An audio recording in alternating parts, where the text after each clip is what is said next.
মৰিগাঁৱত কলিতা জনগোষ্ঠী সন্মিলনৰ উদ্যোগত কৃতি ছাত্ৰ-ছাত্ৰীক সম্বৰ্ধনা। কলিতা জনগোষ্ঠী সন্মিলন অসম মৰিগাঁও জিলা সমিতিৰ উদ্যোগত আৰু যুৱ আৰু মহিলা মঞ্চৰ সহযোগত জিলাখনত কৃতি ছাত্ৰ-ছাত্ৰীসকলৰ বাবে এখনি গৌৰৱময় অভিনন্দন অনুষ্ঠান অনুষ্ঠিত হয়।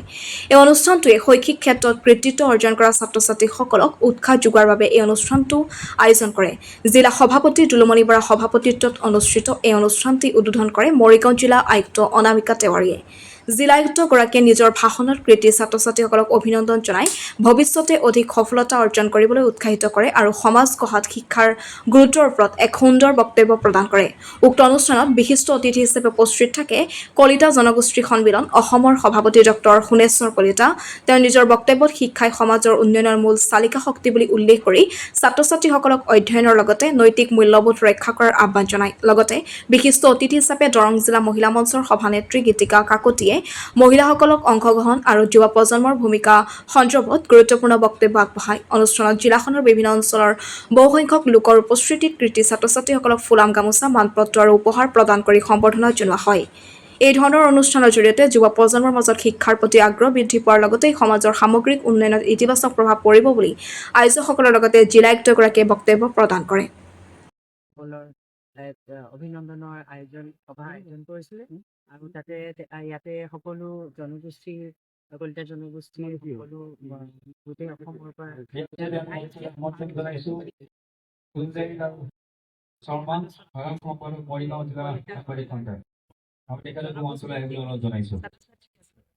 ভৱিষ্যতে আৰু জীৱনত আগবাঢ়ি যাব পাৰে আৰু এই আমাৰ জাতিটোৰ যেন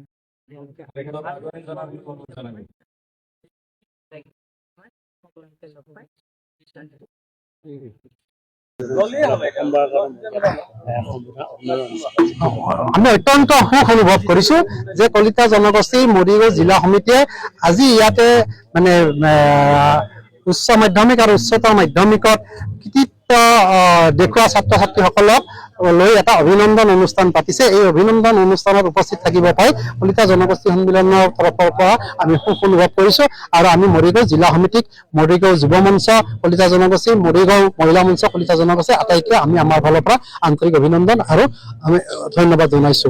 আমি আপোনালোকৰ মাধ্যমেৰে উঠি অহা আমাৰ যি নতুন প্ৰজন্ম আছে এই নতুন প্ৰজন্ম আকৌ যুঁজিবলৈ আমি প্ৰেৰণা দিছো আজি ইয়াতে যে যি পৰ্যায়ত যুঁজিছে এই পৰ্যায়ত যুঁজিলে অনাগত দিনত তেওঁলোকে প্ৰতিষ্ঠা লাভ কৰিব নোৱাৰিব। তাৰ কাৰণে অত্যধিক কঠোৰ পৰিশ্ৰম কৰাৰ কাৰণে আমি তেওঁলোকক উৎসাহ দি পিনে আমাৰ ফালৰ পৰা দিছো আৰু আমি মৰিগাঁও বা নগাঁও ক'ত সময় নাজানো এইটো চৰকাৰে সিদ্ধান্ত ল'ব এটা এডুকেশ্যনেল হাব কলিতা ছাত্ৰ-ছাত্ৰীসকলৰ কাৰণে এটা এডুকেশ্যনেল হাব এটা খুলিব লাগে আৰু এই হাবটোৰ কাৰণে অন্ততঃ 10 বিঘা মাটি মৰিগাঁওতে হওক বা মানে নগাঁওতে য'ত হয় আৰু এই বৃহত্তৰ মানে নগাঁও অঞ্চলত এটা এডুকেশ্যনেল হাব তৈয়াৰ কৰিব লাগে আৰু এই এডুকেশ্যনেল হাবত 10 বিঘা মাটি দিব লাগে। সেই এডুকেশ্যনেল হাবটো প্ৰস্তুত কৰাৰ কাৰণে অন্ততঃ 10 কোটি টকা চৰকাৰে দিব লাগে আৰু লগতে যাতে আমি এডিআৰৰ পৰা আপ টু UPSC লৈকে সকলো ধৰণৰ কোচিং ইয়াৰ আমি ব্যৱস্থা কৰিব পাৰো। তাৰ কাৰণে আজি আমি মৰিগাঁও জিলা আয়ুক্তগৰাকীক এই বক্তব্যটো আমি ৰাখিছো। আপোনালোকৰ মাধ্যমেৰে আমি মুখ্যমন্ত্ৰী ৰাখিছো যে নগাঁও যাতে এডুকেশ্যনেল হাব হ'ব লাগে তাত কলিতা ছাত্ৰ-ছাত্ৰীসকলে যাতে উপযুক্ত মৰ্যাদা সহকাৰে তেওঁলোকে কোচিঙৰ ব্যৱস্থা কৰিব পাৰে এইটো আমি প্ৰধান দাবী উত্থাপন কৰিছো। আমি দাবী উত্থাপন কৰিছো এই মৰিগাঁৱত এইটো এখন মানে অট'নমাছ কাউন্সিল আছে। এই অট'নমাছ কাউন্সিল এৰিয়াৰ মৰিগাঁও এই মৰিগাঁৱত ৰমাকান্ত দেউৰী ডাঙৰীয়া আছে অট'নমাছ ক্ৰিয়া কাউন্সিল ইয়াত আছে। আমি তেওঁলোকৰ প্ৰতি আমাৰ কোনো বিৰোধ নাই। তেওঁলোকক নিৰ্বাচনত আমিও ভোট দিওঁ। গতিকে ইয়াতে আমি মাহী আহি দৃষ্টি আমাক চাব নালাগে। তেওঁলোকৰ জনগোষ্ঠীৰ যিখিনি সুবিধা পায় সেই সকলো সুবিধাখিনি কলিতা জনগোষ্ঠীৰ ছাত্ৰ-ছাত্ৰীসকলক কলিতা জনগোষ্ঠীৰ ৰাইজক সেই সুবিধাখিনি পাব লাগে। আমি চৰকাৰক কৈছিলো যে এই 9খন যে অট'নমাছ কাউন্সিল আছে এই 9খন অট'নমাছ কাউন্সিলত কলিতাসকলে মাটি অধিকাৰ পাব লাগে পাব লাগিব।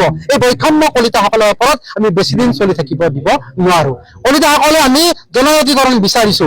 জনগোষ্ঠীৰ লগতে কলিতাসকলকো জনজাতিকৰণ কৰিব লাগে। মুখ্যমন্ত্ৰী ডাঙৰীয়াই আমাক 2025 নৱেম্বৰৰ দিনাখন কৈছিলে যে আপোনালোকে জনজাতিকৰণ পাব লাগে নে নালাগে তাৰ কাৰণে আমি এখন এথনিক কমিটি এখন গঠন কৰি দিম। কিন্তু সেই কমিটিখন গঠন কৰাৰ দায়িত্ব দিছিল আমাৰ পীযুষ হাজৰিকা ডাঙৰীয়াক। গতিকে আপোনালোকৰ মাধ্যমেৰে আমি পীযুষ হাজৰিকা ডাঙৰীয়াক ক'ব বিচাৰিছো যে হাজৰিকা ডাঙৰীয়া আপুনি আমাৰ কথাবোৰ আমাৰ সমস্যাবোৰ ভাল ধৰণে বুজি পায়। আপুনি অতি সোনকালে আমাক সেই এথনিক কমিটিখন গঠন কৰি দিব লাগে আৰু সেই কমিটিখনৰ ৰিপৰ্ট অন্ততঃ পৰৱৰ্তী বিধানসভাৰ অধিৱেশনত ৰিপৰ্টটো যাতে দাখিল কৰিব পাৰে তাৰ কাৰণে ব্যৱস্থা ল'ব লাগে। আমি যি জনজাতিকৰণ পাব লাগে নে নালাগে।